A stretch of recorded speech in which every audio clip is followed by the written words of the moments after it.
Hmm? Apa bahagia? Lho, mestine ya seneng. Wong Lesmana kuwi calon gumanti keprabon negara Ngastina. Ah, pikirane do cethek kok. Nuwun sewu, berpikir yang panjang.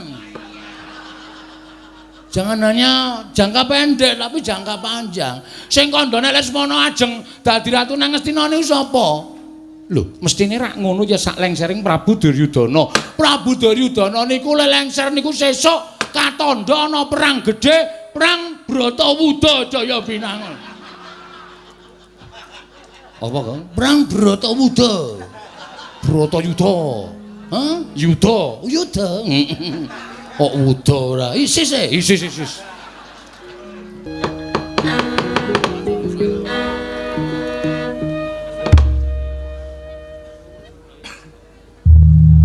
Niwangsuk mono madine lho iki ana sasmintaning ingsun jagat wasisaning Ubatara. Nun mangke Koko Prabu. Dereng sawetawis dangu rawujeng ngandika Kanjeng Koko Prabu jimat sesemban kula. Koko Prabu ing Mandura pengayoman kula. Kepareng ingkang rai ngaturaken masegan panakrami kunjuk sandhapada paduka Kanjeng Koko Prabu jimat semban kula Koko Prabu pengayoman kula ing Mandura. Koko Prabu Baladewa. Jagat wasisaning Ubatara wayah Bathara jagat Pathik Indra Jaladewaku. Yo, Yai Prabu. Akarya bombong raosing penggalihing pun Kakang bareng pun Kakang nampa timbalaning kadangku Yai Prabu Indrawati. Asung paseganing Yai Prabu wis tak tampa. Akarya suka marwata suta penggalihing pun Kakang ora liwat pudyastawaning pun Kakang Tampanana Yai Prabu Kresna. Kula pun dinggo jimat paribih dayanana ing kasantosan mugi amawakana kabagyaning gesang kula Koko Prabu mboten langkung kasekecakno anggen jengan dika lenggah Koko Prabu Baladewa Yai Prabu Kresna kaya wis ora kurang prayoga praptanipun Kakang ning Projing Ndrawati dina samengko iki Yai Prabu Indoraka nun amit pasang kalimantapit Koko Prabu ingkang rayi garep urujipun Setyaki kula ngaturaken sembah pangabekti kula kunjuk kadangipun Kakang Dimas Haryo Setyaki ndak tampa sira ngabekti karo pun Kakang ora liwat pangestunipun Kakang Tampanana Setyaki kula pundhingga jimat paribih dayanana ing kasantosan mugi boten langkung kasekecakno anggen jengan dika lenggah Dimas Haryo Setyaki wis ora kurang prayoga praptanipun Kakang ana ing Datraya Projing Ndrawati dina samengko iki. Nuwun sewu Diwaji. Nadyan ing abdipun Patih Udawa kula ngaturaken sembah pangabekti kula kunjuk Diwaji sembahan kula. Kakang Patih Udawa, nggih kasinggihan mekaten. Kakang Udawa, wonten timbalan sinuwun. Yen kabeh piranganing para nayaka para punggawa munggahing para kadang sentana ing Ndrawati ngaturke sembah kelawan panjenengan ingsun tak tampa kanthi lega-legawaning penggalih ingsun. Nanging aja lara atimu yen to Kakang Patih Udawa ngaturke sembah kelawan Baladewa paripaksa sembahmu ora ndak tampa. Waduh Diwaji. Lajeng kalepatan kula menapa? Menapa kula nandhang lepat? Upami kula kadakwa lepat dosa menawi badhe kula sandhang kula mboten badhe suwala. Kenging menapa paduka mboten nampi dhateng sembahipun abdipun Udawa, Diwaji sembahan kula ing Mandura. Kakang Udawa wonten timbalan. Nadyan Baladewa saiki wis Nyakrawati mbau dendra minangka dadi nalindra makuthaning bangsa ing Mandura. Nanging aku ora bakal lali. Duk nalika aku isih muda tumaruna urip bareng kelawan wong atuwamu ya wong atuwaku bawa sakupa ana Widara Kandhang. Mongko yen ditonton babagan yuswa, diitung babagan umur, luwih sepuh Kakang Udawa tinimbang Baladewa. Mula ora ana jamak lumrahing ngatasé taruna nampa sembahing Kadang Werda. Dosa apa ingkang bakal tak sandhang? Mekaten sinuwun. Mula aja nganti kleru tampa yen to Kakang Patih Udawa ndak apa lamun duwe keluputan tumraping Baladewa babar pisan ora malah kosok baline kanggo nomboki kelawan kabecikanmu duk nalika kowe nggula wentah kelawan Baladewa sembahe Baladewa Tampanana Kakang Udawa. Waduh sinuwun ngaturaken panuwun ingkang tanpa pepindhan dene paduka tasih emut dhateng lelampan ingkang sampun kelambah Kakang Patih Udawa. Iya mboten langkung kasekecakno anggen jengan dika lenggah Diwaji sembahan kula. Kakang Udawa kaya wis ora kurang prayoga praptaning Baladewa ning Datraya Projing Ndrawati. Nuwun sewu Koko Prabu. ndadosaken gagap gugup guragapan raos sing manahipun ingkang raying Ndorowati. Sasamunipun paduka tedhak wonten ing Projing Dewaraka mongko tanpa cecala ingkang saderengipun alit utusan gandhek sakembaran atur nawala agengipun paduka utusan Ayaka ing Mandura maringi priksa bilih rikelenggan menika paduka badhe kepareng rawuh wonten ing Projing Ndorowati. Saestu ingkang rayi nedya ngrakit rata kencana kinarya methuk paduka Kanjeng Koko Prabu saha nyawisaken Hermawar kinarya miji ampian paduka Kanjeng Koko Prabu jimat semban kula Koko Prabu pengayoman kula ing Mandura. Kresna iki kula wonten timbalan ing adawu nadyan nembe kawiyosing pangandikan wae persasat wis kaya tumplak punjen sinundul puyuh kaya kejugrukan wukir sari kelepaning samudra madu penggalihing pun kakang nanging tata upacara kaprajaning kemengkono mau sayektine ora trep lamun sira pisungsungake kelawan pun kakang ing Mandura. Ngelingi nadyan Siadi wis mukti ngawibawa Nyakrawati mbau dendha ning Projing Ndorowati pun kakang wis minangka dadi nalindra ing Mandura. Nanging rasa pangrasaning pun kakang tanceping pun kakang kelawan Siadi iki ora beda kaya nalika urip ana ing Widara Kandhang. Aja bedak-bedake. Dumesira Yayi wis dadi nalindra pun kakang wis dadi nalindra. Nanging rasa iki aja mbok kiwakake Kresna. Inggih. Matur sembah nuwun tanpa pepindhan. Mula tata cara upacara kaprajan iki mengkono mau ora sak trepe lamun sira pisungsungake kelawan pun kakang ing Mandura. Sabab pangrasaning pun kakang pendak-pendak pun kakang prapta ning Projing Ndorowati iki tanpa beda pun kakang bali marang Projing Mandura. Semono uga mangsa kala besok yen ana wektu lan titiwanci ingkang mirunggan kula warga Ndorowati bakal tedhak tetinjo marang Projing Mandura. Ilangna jigo kelawan pekewu Durgama Sangga Runggi Mandura rengkuwen kaya dene Ndorowati.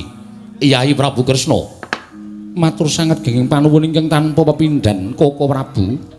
Ing mekaten tumuli kula cemadhong dawuh menggah menapa ta wigatosipun dene paduka kepareng tedhak wonten ing Projing Ndorowati menawi kepareng kawedharing kathah tumunten kababarna nanging menawi wadi tumraping para sentana kadang tuwin para punggawa monggo kula dherekaken manjing salebeting kedaton pepanggihan catur netra kelawan ingkang raying Ndorowati Koko Prabu Mandura.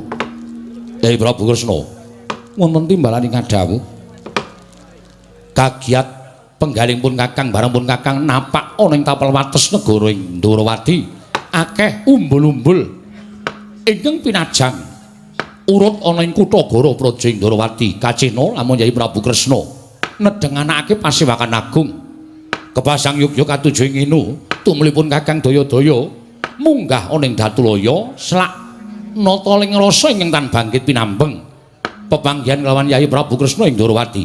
Yayi apan pancen ana bab ing wigati ingkang bakal pun kakang aturake kelawan sira Yayi Prabu Kresna. Mula aja nganti dina dungkap panampaning sira Yayi Prabu. Apa mbok keparengake rada mingset ngripun kakang sowan kula sumanggaken paduka Kanjeng Koko Prabu. Ya, Yayi Prabu Kresna ngaturke panuwun ingkang tanpa pepindhan. Long-long rambyang ninggang driya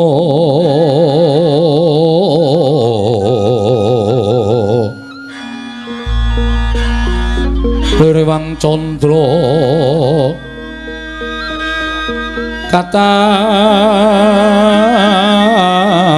katawengan sumo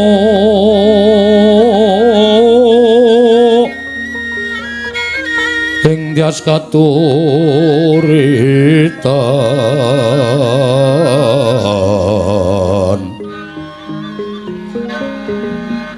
lemut kabyataning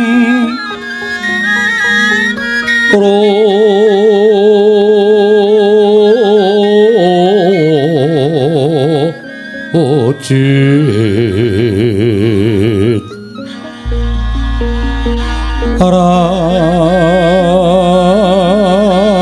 ram remendri ya ma nawung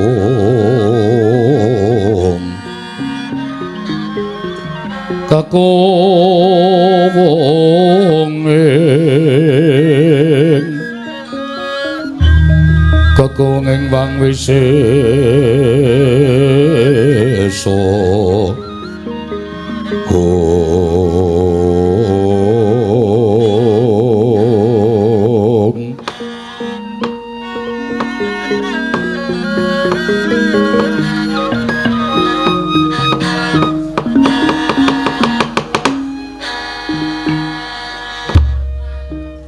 kula namung cemadhong dawuh timbalan paduka Kanjeng Koko Prabu mugi pareng ambabarana dhateng ingkang raying Ndrawati. Yai Prabu Kresna, iki wonten timbalan ing adhawu.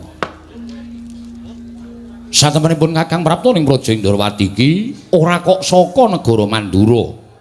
Dadi pangertenmu. Sepisan maneh pun Kakang matur, satempunipun Kakang Prapta ning Praja Ndrawati iki ora kok saka negara Mandura. Mboten saking negari Mandura, ora. Pun Kakang saka negara Ngastina. Nalika semono Yai Prabu Duryudana nimbali kalawan pun Kakang supaya sowan ing Praja Ngastina. Sawise pun Kakang sowan ing Praja Ngastina, pun Kakang didhawuhi dening Yai Prabu Ngastina supaya nanjihake marang pekabaran ing Sbina Tumbuk Bakul sinambi wara pawarta binandunging Karna. Pekabaran menapa Koko Prabu? Jagat ingkang keberbegen marang umandhanging Yai Prabu Ndrawati. Ingkang padha ngabarake marang kahananing Yai Prabu Kresna inggih babagan perkawis menapa apa pancen kepara nyata yen to Yai Prabu Kresna kuwi dina samengko kuwi kagungan putra angkat. Kresna ora gage Wangsulana pitakoning pun Kakang iki kanthi jujur aja mbok luwihi aja mbok longi yen pancen iya larah-larahe piye tumulipun Kakang nyadong timbalaning Yai Prabu Kresna ing Ndrawati. Koko Prabu ngantos dumugi wonten ing alingan paduka Kanjeng Koko Prabu lelampahan ingkang lumados wonten negari Ndrawati. Apan kepara saestu bilih kalenggan sakmangke kula menika anggadhahi putra angkat. Dadi bener pawarta sing sumebar mau Yai Kresna duweni putra angkat. Kasinggihan mekaten. Lara-larahe piye? Kok sira siadi entuk putra angkat monggo tumrapun Kakang putra mono kanugrahaning Hyang Mahanasa. Apa meneh lamun si adhiku nyelametake marang anake wong liya ingkang ora diurusi tumuli mbok angkat dadi atmaja. Angkat mau sayekti bakal gedhe ganjarane. Koko Prabu, mboten kula mundhut putra angkat saking para kawula tuwin para nayaka menapa dimin punggawa babar pisan mboten. Namung sejatosipun andadosaken kagiat sotaning manahipun ingkang raying Ndrawati. Nalika kula nedeng badhe manembah ing wanci dalu ngagengaken asmanipun Gusti Manjing wonten ing sanggar pamelengan mboten kanthi kanyana-nyana wonten ing mriku sampun wonten satunggiling wanita utawi wanudya remaja ingkang mapan wonten ing sanggar pamelengan tumunten kula dangu putranipun sinten saking pundi piyambakipun ugi mboten saged matur aturipun wanita kala wau kleyang kabur kanginan mendung kebaratan ing pundi dawahipun inggih menika papan dunungipun. Krana raos welas raos sing manahipun ingkang raying Ndrawati tumunten lare menika kula angkat menika dados putra pupon inggih putra angkat kula. Lan sakmangke sampun mapan wonten negaring Ndrawati. Wis mapan ning Praja Ndrawati, kasinggihan mekaten. Terus mbok paringi asma sapa bocah mau? Kondang kawenang wonten pundi kemawon Narendra Ndrawati sakmangke kagungan putra angkat ingkang namipun Endang Loro Temon Koko Prabu. Ladala Endang Loro Temon. Kasinggihan mekaten. Nun sewu.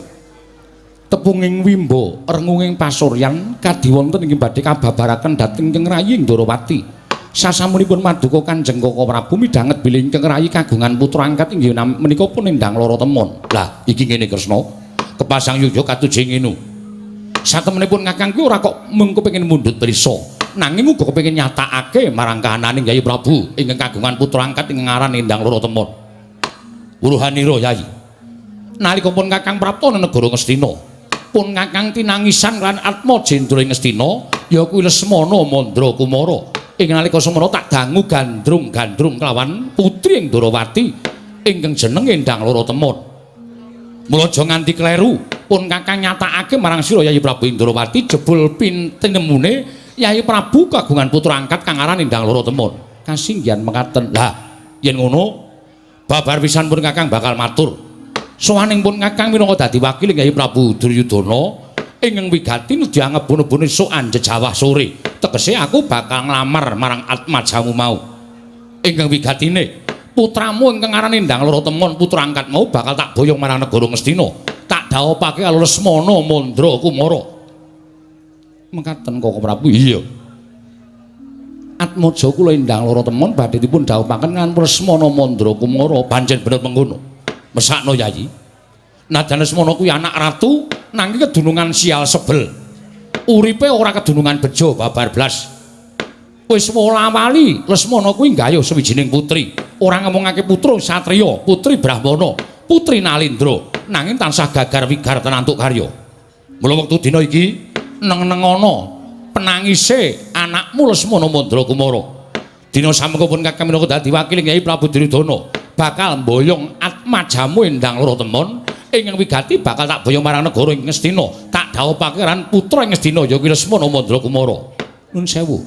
Koko Prabu, menawi babakan menika kula namung jumurung ndederek, namung tumrap ingkang raying Ndarawati, tiyang nambut silaning akrami menika, tumrap kula mboten kok tiyang sepuhipun ingkang jodhokaken dhateng lare menika.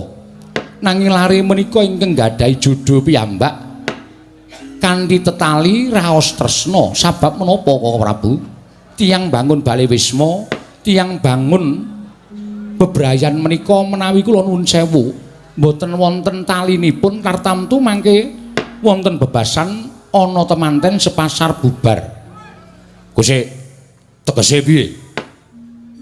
Gegaranipun tiyang nambut saning akrami menika siji seneng, loro kenceng, kaping telune wilujeng, ekak pareng, kaping papate wilujeng. Menika gegaranipun tiyang ingkang nambut saning akrami. Sik. Lek mung urut kemau rada kleru kuwi mau. Setunggal seneng, ya, angka loro kenceng, angka telu kepareng, angka papat wilujeng. Tegese piye kuwi? Seneng. Menika temanten kedah sami-sami tresnanipun sabab keplok menika mboten badhe mungel menawi namung asta setunggal.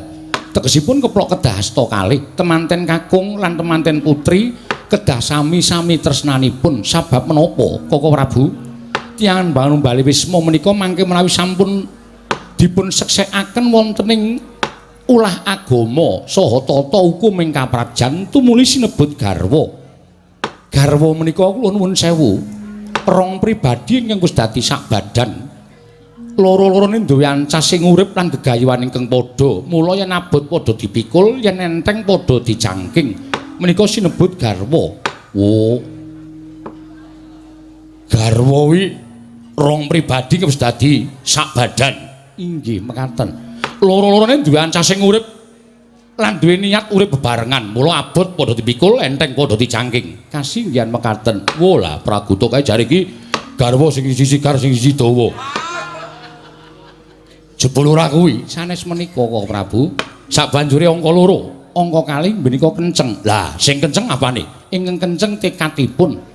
Mergi tiyang mangun Bale Wisma menika menawi mboten kanthi tekad sebaya mukti sebaya mati, menika nggih mboten badhe prayogi kedadosanipun. Sabab menawi kanthi gegaran tekad sebaya mukti sebaya mati menika bungah susah bejo cilaka sugih miskin menika dipun raosaken sesarengan.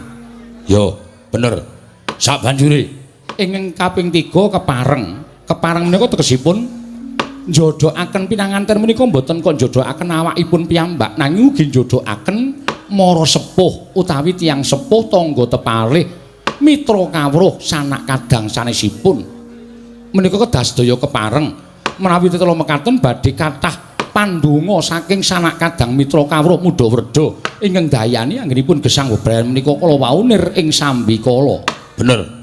Sabanjure ingkang pungkasan wilujeng.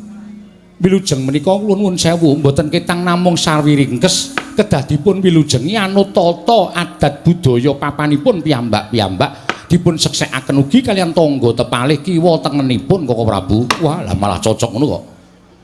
Ning tumrap aku perkara seneng kenceng kepareng lan wilujeng ki mau anut marang lumaku ning dina. Tegesipun menapa? Jadi mesti tau ngerti. Wong sing ora seneng mongko kebacut dadi manten. Kuwi suwe-suwe ya seneng. Merga ana salokaning para sepuh ingkang nyebutake wong ki nek srawung saya suwe saya bakal ketukulan rasa tresna. Mula nadyan tanpa nganggo rasa tresna antaraning Lesmana karo si loro temon mau, mesti saya suwe bakal ketukulan rasa tresna. Mekaten Koko Prabu. Nanging nuwun sewu, tumrap kula tresna menika mboten saking panggulawentahing tiyang. Lho, dudu panggulawentahing wong piye? Menika sanes panggulawentahing kamanungsan. Nanging tresna menika panggulawentahing Hyang Mahanasa. Tegesipun wonten ingkang nyebataken tresna menika uruping jiwa ingkang suci. Menika mboten saged dipun suwun, menika mboten saged dipun kajengaken, lan menika mboten saged dipun tolak. Menika kodratipun Hyang Mahanasa. Nadyan srawung pinten-pinten taun ugi kathah ingkang boten ketukulan rasa tresna malah suwalikipun malah kadidene sederek tunggal Yayah Rina. Wah. Ngono ya Kresna. Inggih. Mila sakmangke menawi paduka Kanjeng Koko Prabu ngersakaken anak kula Endang Lara Temon menika badhe kaboyong wonten negaring Stina. Koko Prabu, mboten nama kula badhe andhawa keparang paduka. Nanging kula nuwun sewu, paringana wekdal ing rayi Ndarawati supados nanting dhateng anak kula. Menawi anak kula kersa lados dhateng pun Lesmana Mandrakumara kula semanggaken, nanging menawi mboten kula nuwun sewu, mboten ana teges kula andhawa keparang paduka Kanjeng Koko Prabu ing Mandura, Koko Prabu. Sigra-sigra yen permana kanca sigra rakinawang sesangka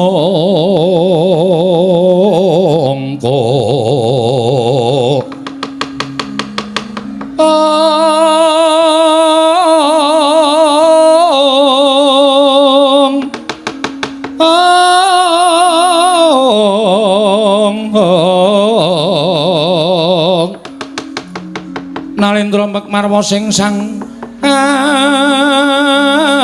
Katri kumulung mangrembak Katri kumulung mangrembak ing wadya Kurdakura Kurdakura reka giri-giri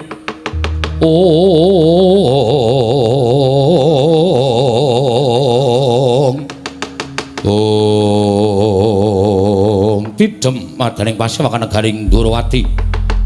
Nalika semanten nata ing Ndarawati paring pangandikan tirambi ingkang rakana ing Mandura.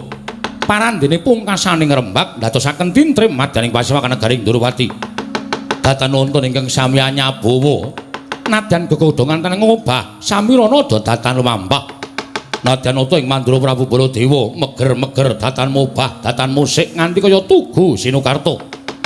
Tan kantun nata Ndarawati nglenggahi kanyut naka wadu kanyut ujane ganten wadu jare makeca nang durung abang durung manding dasaring pertala kasaru geger njaba piyak ngarsa tangeping murika sebanapun apa to kang dadi darunane ora ana macan rangke Gajah Medha saka Wandilan kejawi namung utusan saking Karang Kadempel nenggih putranipun Kelurahan Semar Badranaya Kelurahan Petruk Kanthong boleh nganti Kelurahan Bagong menggah datul ya karya geger kang samya muninga kanca pihak-pihak ana daya minggir njaluk dalan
mendalon tata trapsilanira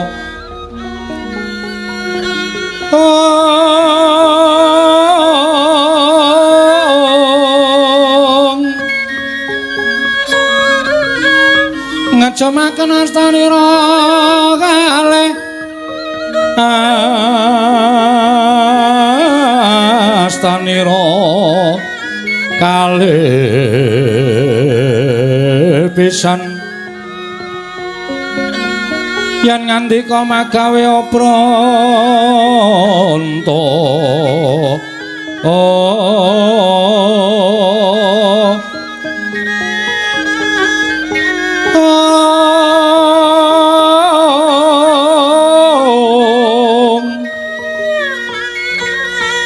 yen ngandika magawe opranta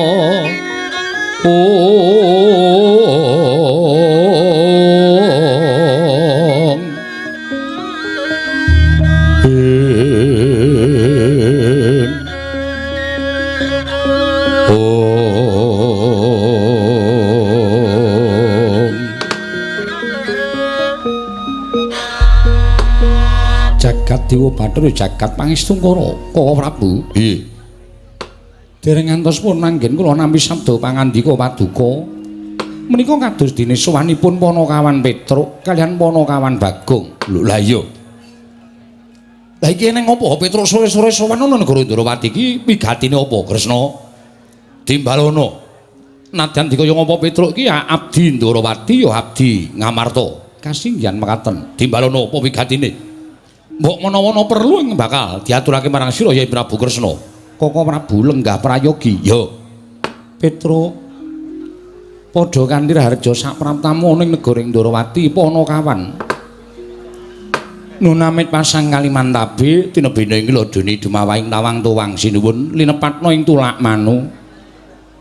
Menawi wonten lepatak ingkang ngabdianipun sowan ngabiyantara kiranging tata krami kiranging unggah-ungguh kula nyuwun pangapunten drengatanipun kula menika namung batur. Iya Petruk ora dadi ngopo. Wilujeng sowan kula niring sambikala kepareng kula ngaturaken sembah sumungkeping pangabekti kula kunjuk sinuwun. Petruk ndak tampa pangestuku tampanana kula pundi nggo jimat dayanana ing kasantosan.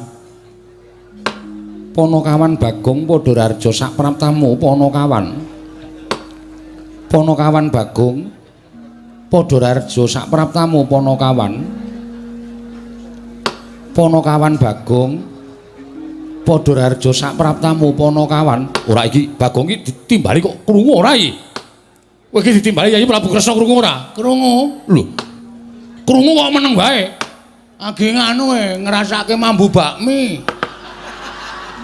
Bagong iki ora beda karo nggone dhewe ya, Tru. Ngomah kae ambune ming telek wae. Kene iki kraton iki ana ndi sing mambu sate, ndi sing mambu bakmi. Ha iya ya, beda kraton karo nggone dhewe. Ngene piyai luhur karo kere-kere kaya awake dhewe wis ora bakal padha. Timbali sinuwun Kresna. Heeh, Pak. Bagong dalem padha kanthi harja sak praptamu. Tansah pinawinganing kawidadan ring sambikala kepareng kula ngaturaken sembah sumungkeping pangabekti kula kunjuk sinuwun. Iya Bagong ndak tampa pangestuku tampanana. Kula pundi nggo jimat paripe dayanana ing kasantosan. Iya Bagong prayoga nunggunmu lungguh. Sampun mboten kirang sekeca sinuwun Prabu Sri Bathara Kresna. Petruk kantong bolong padha rarja sapraptamu. Sinuwun Mandura wilujeng bekti kula kunjuk den. Yo tak tampa. Pangestuku tampanana. Kula pundi nggo jimat paripe. Panakawan Bagong padha rarja sapraptamu. Mengetunipun sinuwun Prabu Baladewa wilujeng bekti kula kunjuk nggih pun. Yo tak tampa pangestuku tampanana. Nun inggih sanget anggen kawondasaken jimat paripe. Wah, kowe kemos kami sosolan lambene ra. Petruk kantong bolong padha rarja sapraptamu. Pangestunipun Ndara Sencaki wilujeng bekti kula nggih Den. Ya Petruk tak tampa prayogakna. Nun inggih Bagong. Nun padha kanthi rarja sapraptamu. Pinayunganing kawidadan ring sambikala Ndara Setyaki. Bekti kula kunjuk Ndara Setyaki. Muni Setyaki kok dadak dilek suarane ora. Ya Bagong tak tampa pangestuku tampanana. Kula pundi nggo jimat paripe dayaning pasantosan. Petruk ora harja Petruk. Ndara Pati Udawa. Iya. Wilujeng Den bekti kula kunjung Ndara. Ya tak tampa. Pangestuku Tampanono. Nun inggih Bagong Padhararja Bagong. Ndara Udawa? Iya. Wilujeng Den? Iya Bagong, suwe ra ning nggon aku kowe. Nggih, sibuk. Kula saniki dadi ketua pemuda. Ketua pemuda kok wis bantongan kaya ngono. Sesuk nek wonten wektu sing mirunggan kula tak nyelake nggih. Iya, iya. Pun panen apa? Wis. Napa? Tela. Wah, cocok kuwi dibakar kari gagange. Terus maksudnya kula kan ngerokoti gagang. Ya ora sanesu. Kuwi ora. Dipun sekecakaken nggih Ndara Udawa. Lho, kuwale. Oh, nggih, Sing. Disekecake Bang. Nggih, sampun mboten kirang prayogi. Petruk dalem eneng apa? Sowan tanpa tinimbalan gawe kaget. Ana wigati apa, Petruk? Sepisan kula ngaturaken tebah Siti Sekul binung teling ngron klapa. Apuren ta mbok bilih wonten tepat kula nggih kula mun jatung sapa paduka sanata. Ora dadi ngopo-opo ana kawan, matur suwun. Dungkap angka kalih. Kula menika dipun utus dening Bapak Semar. Mboten saking pikajengan kula piyambak, tuwin mboten saking ngarepe Bagong niku mboten. Ning pancen kula sowan dhateng negari Ndrawati niku enten ingkang ngutus nggih menika Bapak Semar Badranaya. Bapakmu ya gene. Bapakmu kena apa? Kok utusan sira Panakawan sowan ning Project Ndrawati. Ngeten sinuwun.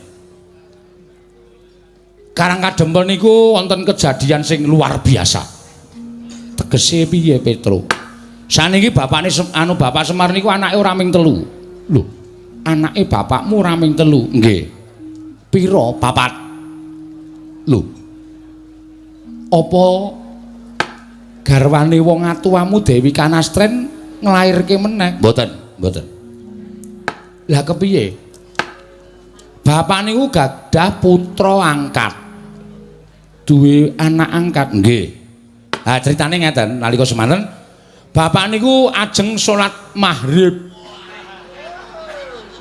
Lho tenan kok iki madha ceng-cengengesan ora. Padake Semar iki ora salat apa? Semar iki salat. 5 wektu malahan kok. Bapak niku ajeng salat maghrib nuju teng musala. Musala niku ora kidul kulone omahe bapak nika. Ora tau dinggoni. Iya Petruk, aku wis tau tate tekan kono. Lah nggih. Lah dumadakan mboten kanthi kanyono-nyono teng jero musala niku pun wonten bocah sing lagi lungguhan teng riku teng jero musala. Bocahe nom bagus.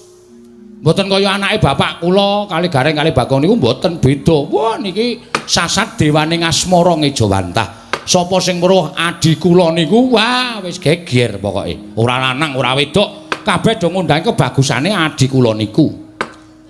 Bocah mau saka ngendi? Ah, jare ditakoni bapak tanpa dadah, tanpa pernah, ora duwe wong tuwa, kleyang kabur kangenan ujug-ujug dheweke niku keblasok le mlaku terus ngiyup teng musolariku. Lah terus dipek karo bapak, disekseki karo tangga teparo, pun diundangi tangga teparo gendurenan barak bapak, gendurenan tasakuran. Lare niku diparingi asma Bambang Senet.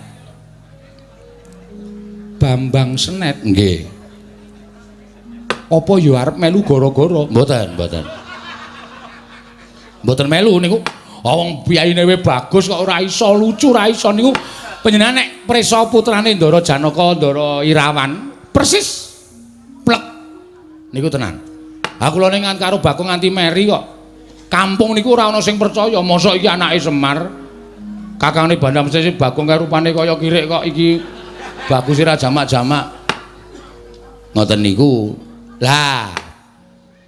Nalika semanten Bambang Senet niku nuwun sewu pun sawetara mapan teng Karang Kadempel, tumuli wonten 7 dina niki bocah niku kaya wong lara. Bocah niku kaya masuk angin, ora tau gelem ngewangi bapak teng sawah teng Tegal, ora tau resik ngomah, entene ming teng kamar tidur utawi teng patenggan. Bapak bingung. Duka kula ya ora ngerti saploke duwe anak Senet iku kula kali bareng kali Bagong kaya di anak tirikan. Sing dilela-lela ming sik Senet, apa-apa njaluk apa-apa dituruti, pengen apa-apa dituruti. Ning kula ora apa-apa, ora masalah. Wong nyatane bapak ya seneng duwe anak Bambang Senet, mbok menawa bocah niku iso mikul dur mendem jero karo Bapak Semar. Bener Petruk, nggih. Lah terus ditanting karo Bapak Net, nek kowe kahanane kaya ngene iki kowe padha karo nyengsarake wong tuamu. Aku ki wis tuwa. bapakmu Semar ki wis tuwa, nek nganti kowe mengko kowe ora gelem matur kepengin apa, kowe kepengin apa lan kowe duwe gegayuhan apa, iki engko nek bapakmu nganti lara, mongko kembange wong lara ki mati. Nek nganti bapakmu mati, mongko kowe rung omah-omah. Kowe getun engko net gregah bocah niku tangi. Si Bambang Senet mau nggih. Terus ngendika anu matur ngenten iki, nggih niku, Pak. Lah bapak saya bingung. Nggih niku apa? Bapak niku carane bodho niku asline bodho. Iya. Ning pancen digdaya ning bodho. Iya. Bapak niku pancen digdaya ning goblok. Iya. Ora apa-apa Petruk nggih. Bingung. Niku wau lho ngendikane bapak sing keri dhewe, nek bapak sedo kula dereng omah-omah. Mula niku kula pikir, Pak. Kula pengen omah-omah. Wah, bapak senenge ra jamak-jamak. Nek ngono kowe wis gandeng karo wong wedok. Nek ngono kowe wis tepung karo wong wedok. Senet muni dereng. Lho, lah piye? Kula niku namung ngimpi, Pak. Ngimpi ketemu karo ingkang nami Endang Lara Temon. Putranipun Sinuwun Ndarawati. Wes, bareng ngerti nek putranipun Sinuwun Ndarawati, bapak niku terus ngombe puyer patang emplek. Ha bingung to? Ha momeng kere kok arep gayu anak ratu cobi. Padha karo cecak nguntal cagak cebol gayu wulan muta ngitung lintang nang kelakone cepak wurunge. Ing atase ping anak Semar kok arep gayu putri Ndarawati, tur kula ya kaget. Mula kula terus matur karo bapak, "Sik, Pak, mengko gek cenet ki ming tom-tomen. Mergo sak ngertiku Putri Ndarawati kuwi wis winengku garwa kabeh. Ndarasti Sendari wis diwengku Ndara Abimanyu. Putra panjenengan Wrantawati diwengku Raden Petruk Kanthong Bolong. Duapure kaya ngono kok Raden Petruk Kanthong Bolong ora. Ha saora-orane kula niku arep dianggep abdi ning kula niku mantu sampeyan. Nggih mboten? Iya takoni lah nggih. Ngoten niku. Lah kula ajeng nyuwun priksa. Napa Sinuwun Kresna niku kagungan putra ingkang nami Endang Anusenen Endang Lara Temon. Petro dalem. Aku kuwi ya duwe putra angkat. Lho. Iki kok dadi angkat junjung to iki? Putra angkat? Iya, Petro. Napa leres asmane Endang Lara Temon? Iya. Asmane Endang Lara Temon, jenenge Endang Lara Temon, lek kuwi entuk ya ning Sanggar Pamelengan. Weh, engko gek janjian. Kang Sen karo Semar. Ora, Petro, ora. Iki pancen kanugrahaning Wang Mahanasa. Mula gandeng kowe mau wis matur yen to anake Semar ya kuwi si Bambang Senet kepengin dhawuh karo Endang Lara Temon. Bungahku tanpa upama. Mila saking menika bloko suta kemawon, boten sah ditutup-tutupi niki cekak gampange. Kula sowan wonten ing negari Ndarawati menika gandeng sampun cetha Sinuwun Kresna menika kagungan putra ingkang nami Endang Lara Temon. Mila kula angebun-bun enjangan jejawasonten.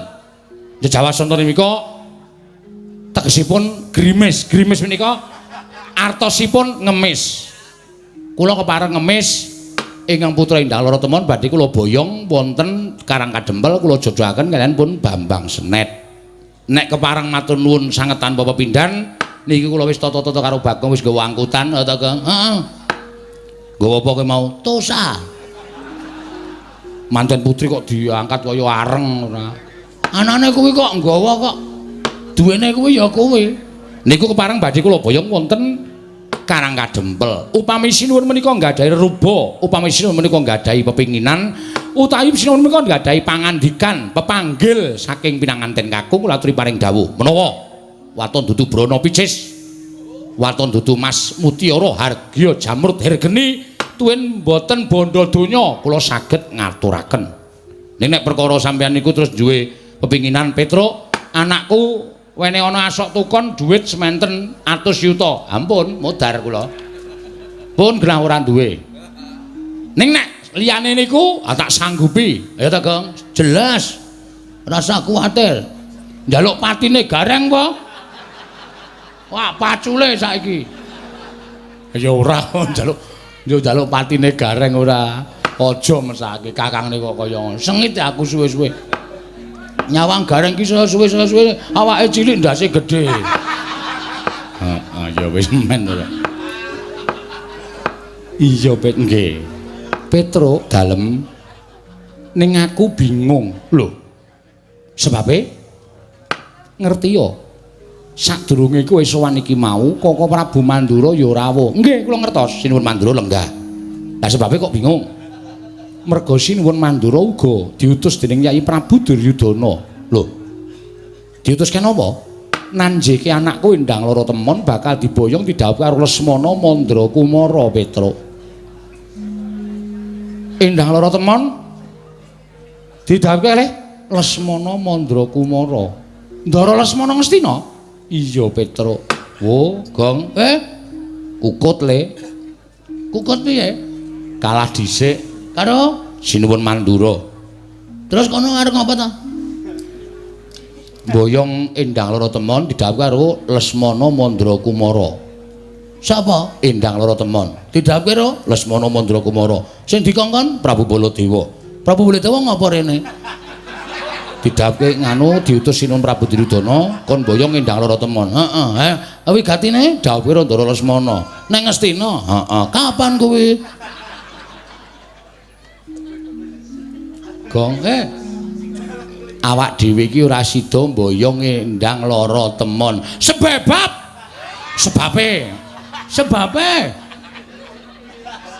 Sebabe sing rawuh Sinuwun Prabu Mandura ki arep mboyong Endang Lara Temon dawuh karo Lesmana Mandra Kumara. Terus ha iki awak dhewe kalah, wong kalah dhisik. Kowe ora wani matur. Ki aku nek matur gegeran. Nek aku matur mesti rame. Ngene mundurne. Hah? Mundur. Kowe wani apa? Kecil. Tengok anteng aku sing jelaske. Iya. Ning kok nek geger tandangi lho. Iya. Aku ngopo? Aku ngomong tok, aku MC e. Oh. Pranata cara padake lho Mas.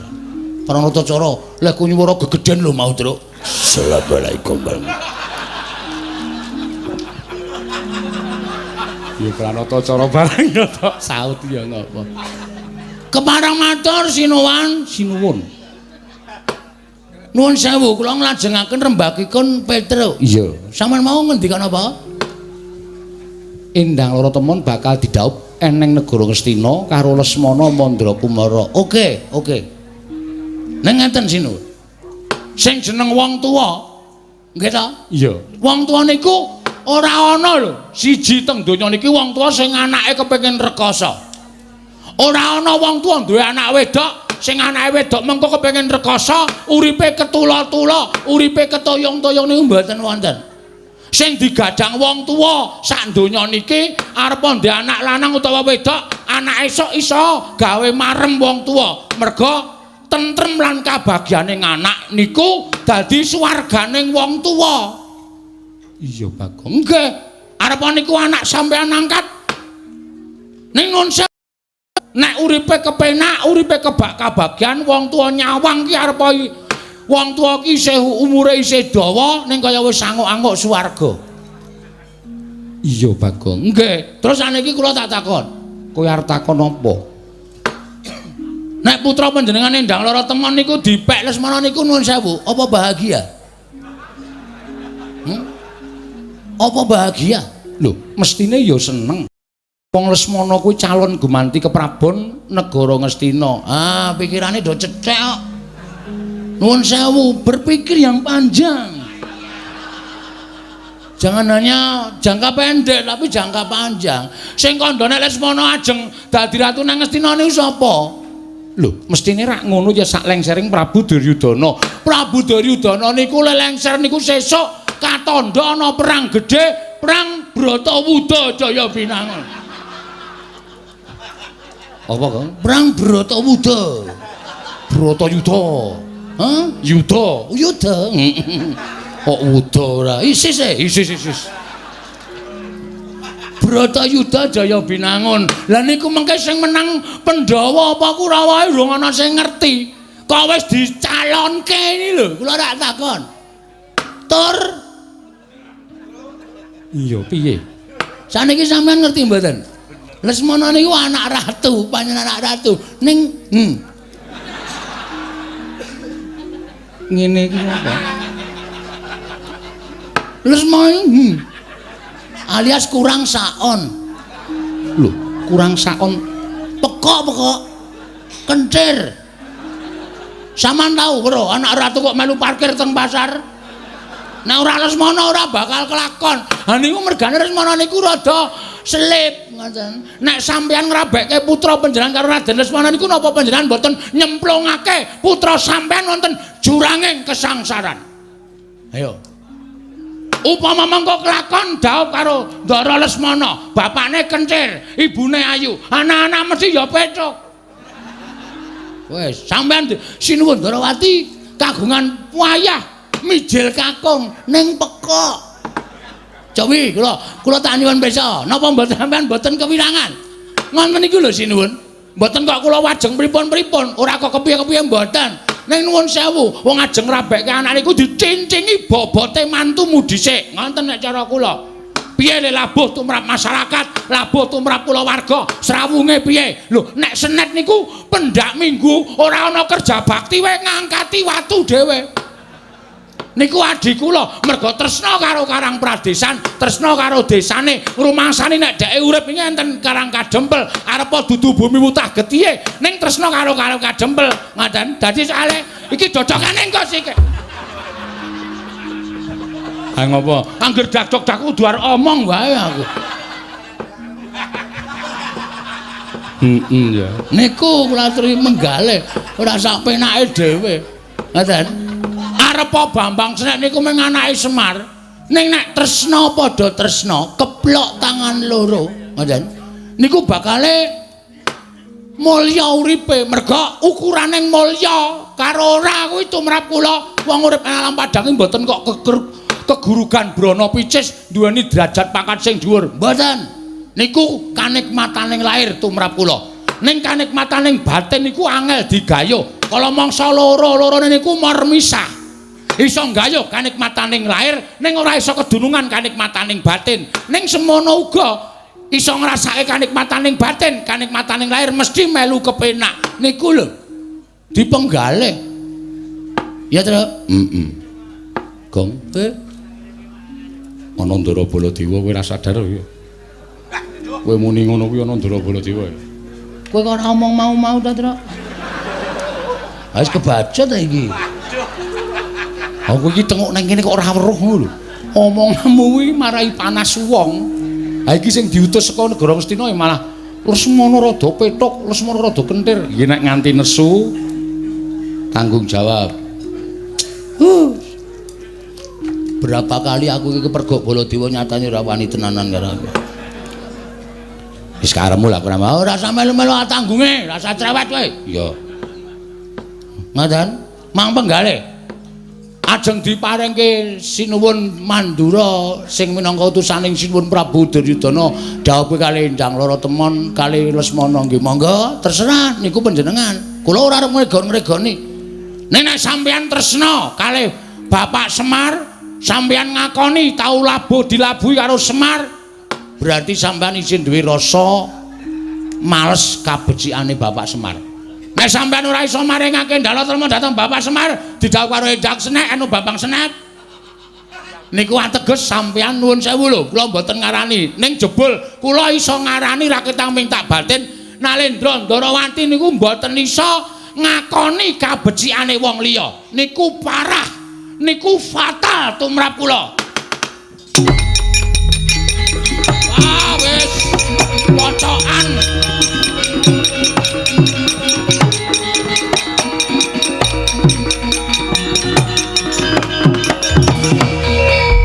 Maning jajalan sukertaning bawana iblis lanat.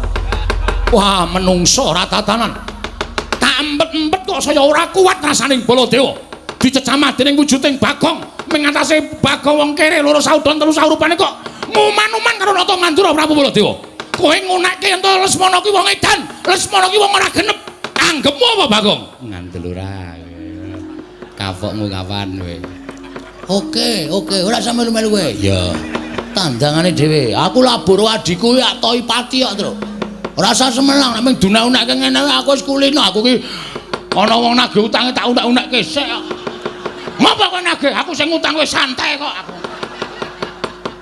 Kok wedi ora. Rumangsane. Bagong. Ponokawan Bagong. Wonten dawuh. Wih lah. Aku tak ning jaba ya. Nang jaba ana, minggat sisan kono. Ora wedi aku nek mung ijen kaya. Tinggal tenan kowe. Tinggalen. Rumangsane ditisik nggawa aku kok. Oh iya to. Ana do mulih sithik kono. Dumeh do nggawa kendaraan dhewe-dhewe mulih sithik kono.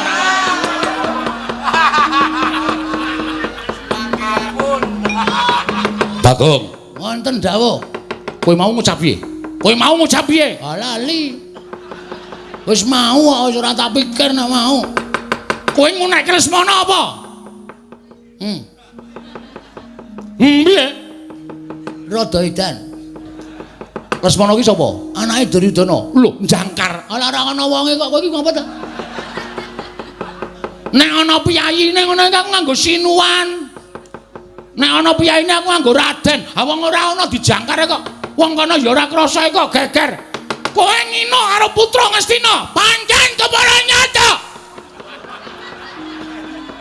Gadiwa Bathara. Kresnane nganti kebrebeken kae. Kowe ngino karo Nata Mandura Prabu Baladewa. Kowe ngias karo utusaning wong Ngastina. Pancen tak sengaja kowe arep ngopo?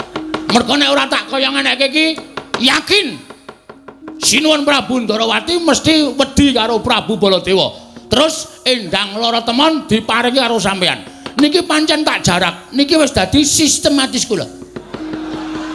Niki wis tak gonca-gonca saka omah. Nek kira-kira ana sing barengi rembug, mungsuhe Bagong. Yen ngono pancen tok jarak kowe wani karo Baladewa. Yen ngono pancen tok jarak kowe wani karo Baladewa. Nun sewu Mas, kula jane ora arep wani ning gandeng sampean nantang kula. Kula niku wong sing ora tau mambu penantang lho, Mas. Nek sampean arep jajar karo Bagong, oke, ora masalah. Lu jual gue beli pokoknya. Tur kula tak takon karo sampean, saniki tak takon, kula sing ngomong niku nyata apa ora? Bab apa? Lho Lesmana. Kendir ora? Lho arep kendir kene iki anak ratu. Alah, ora tak dadamune anak ratu anak wong anggere kendir ya kendir ngono wis beres to. Wong nyatane ya kendir kok sampean geger. Tur sampean iku mbok kudune metong diutus karo Prabu Duryudana kon nglamarke Lesmana. Lesmana niku wong sebel sial, ora tau entuk kanugrahan, ora entuk kamulyan. Nglamar sapa-sapa gagal. Nglamar Ndara Pergiwati, Pergiwa gagal. Nglamar Ndara Wrantawati, nglamar Ndara Siti Sendari gagal. Lesmana niku nyenengi bakul mie ayam ora sida. Wis kebaca dijiwiti bokonge barang. Cetot. Mulane kok esuk tuku mie ayam, awan tuku mie ayam, bengi sore tuku mie ayam, wah seneng karo bakule. Bareng ngono terus emoh bakule terus jingkat-jingkat. Nika anak ratu sing ora tau entuk kanugrahan kok. Dadak sampean kok dadak gelem kok nglamarke. Ayo kewirangan. Jelas kewirangan sampean. Nadan aku kewirangan nang aku duwe kewajiban kudu sambaya ngendang loro temon. Mula sampeyan dadi pepalanging Baladewa. Rawe-rawe rantas malang-malang bakal tak putung. Oke.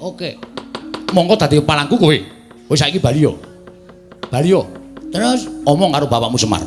Bambang Sret kon ngrabekke wong Karang Pradesan. Bambang Sret ki wong desa.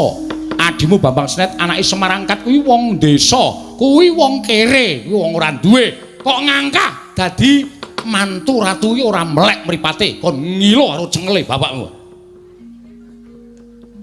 Kowe muni piye wae? Muni pripun sampean? Bapakmu kan ngilo cengele.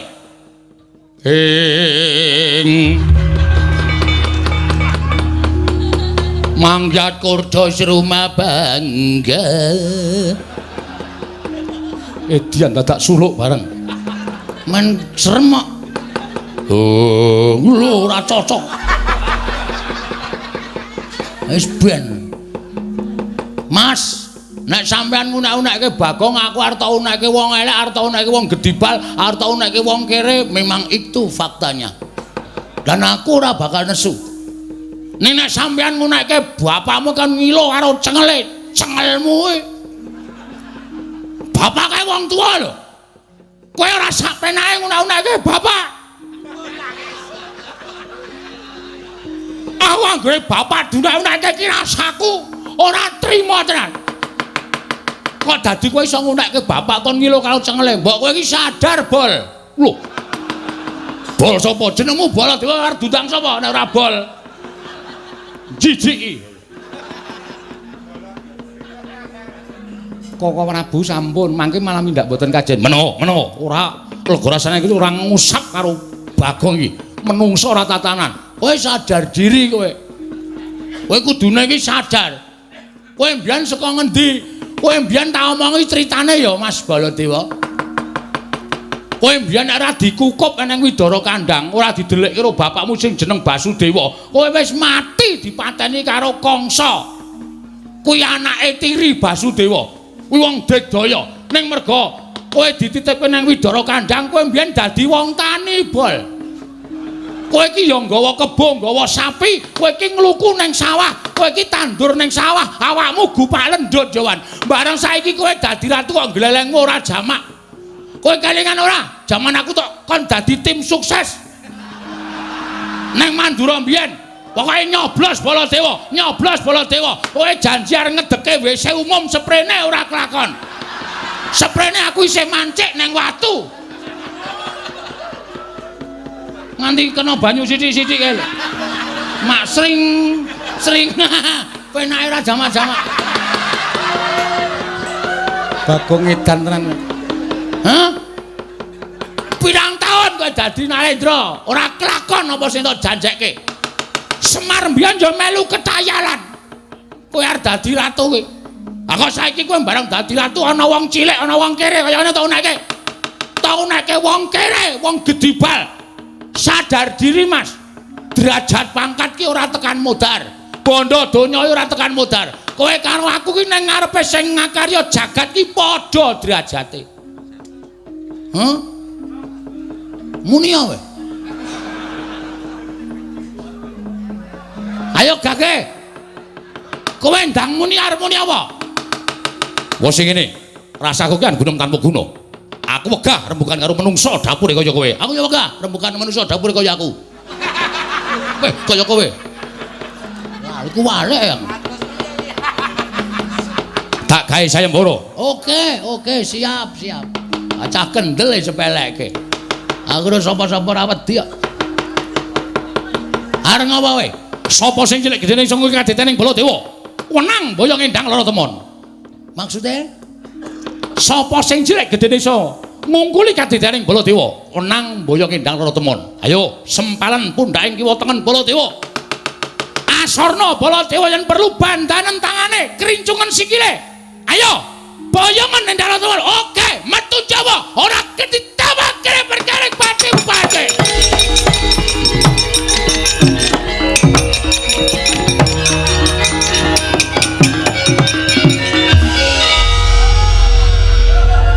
Cah edan ora ana to iki. Wong tantang-tantangan bareng le mlayu metu kok iki mbelok meneh. Aku men gondelan cagake. Ngene iki kae lho. Tanganku nganu ngrangkul cagak tersiut langsung balik rene. Lho lah ngopo kok balik meneh? Weh, sampean mengke nek kula wis metu, nek terus ngrasani, kula ora seneng dirasani. Lho, aku ngrasani apa?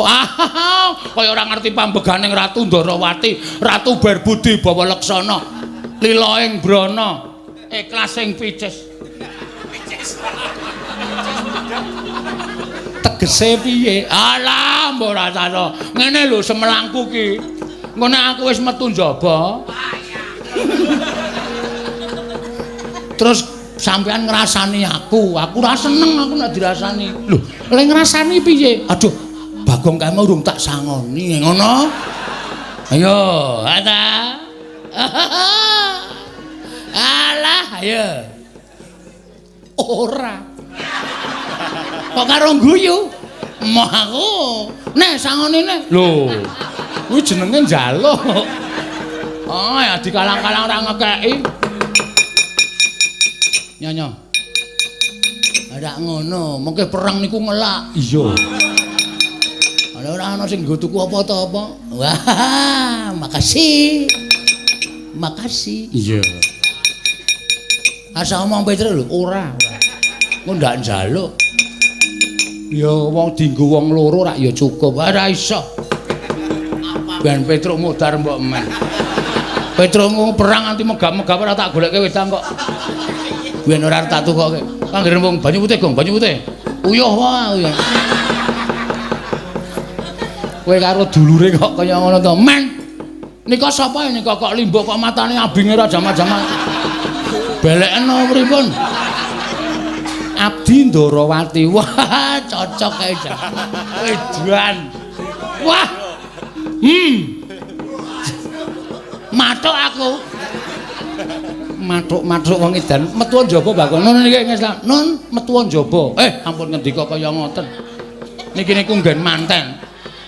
Manten niku aja sok diperintahke kon metu njaba. Ampun. Ben gek kagungan putra ya nentokke jero. Ngawur kowe. Nyun pamit sinuwun sing ati-ati aja kaya bocah cilik.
Wonten timbalan katon suntrut pasuryaning Siadi bakal darepi atur apa Go Prabu piye menawi dipun parengaken lilalana kula badhe ambiyantu dhateng Petruk menapa dene Bagong mesakaken menawi ngantos sak mangke dipun amuk dening Koko Prabu Mandura Setyaki wonten timbalan iki dudu perkaraning Siadi niki kowe ora perlu mbantu marang siji lan sijine menapa iki boten badhe katriwandan Punakawan Petruk kalian Bagong ngerti aku tinimbangane kowe lho niki wis to percaya Petruk Bagong ora bakal cilaka cilik loro gedhe tekaning pati lho niki ngestakaken dawuh malah Siadi wae ingkang tansah ngulatake marang saking para kawula sakiwa tengening negara Ndarawati aja nganti ning kasempyok ing aradan tegese wong kang ora ngerti kentang kimpuling lelakon pojok plereting kahanan aja nganti kesempyok ing peperangan. Lho iki ngestakaken dawuh. Kakang Pati Udawa wonten timbalan Dewaji. Semono uga aja nganti lirwa nggonmu ngulatake sagung para kawula dasi. Lho iki ngestakaken dawuh. Kaya wis paripurna jeneng ingsun Arsa pinanggya kelawan majaningsun ya kuwi ndang lara temon. Nun. Budhana kang padha sebe ingsun kundur ngedaton kawula nun ngestakaken dawuh Paramadal Pasilan. Sing ati-ati aja kaya bocah cilik. Kaya wis ora ana dawuh maneh Kakang Pati Udawa. Lho Dewaji. Paramadal Pasilan tambah pangestu. Kakang Pati Udawa iya. Purna gatining pananggilan. Sanadya kundur kedaton jeluk saking dampar kencana kinapit gambaran gading kadhiraken sanggaring peromban cedhi manggung ketanggung Joko Paloro ingkang sami ngambil pacaraning keprabun. Gawis tinggal saking Mandrawa. Tindaknya Sri Naranata lamun katinon saking Mandrawa. Kaya tansah gumebyar busananing Sri Naranata wau.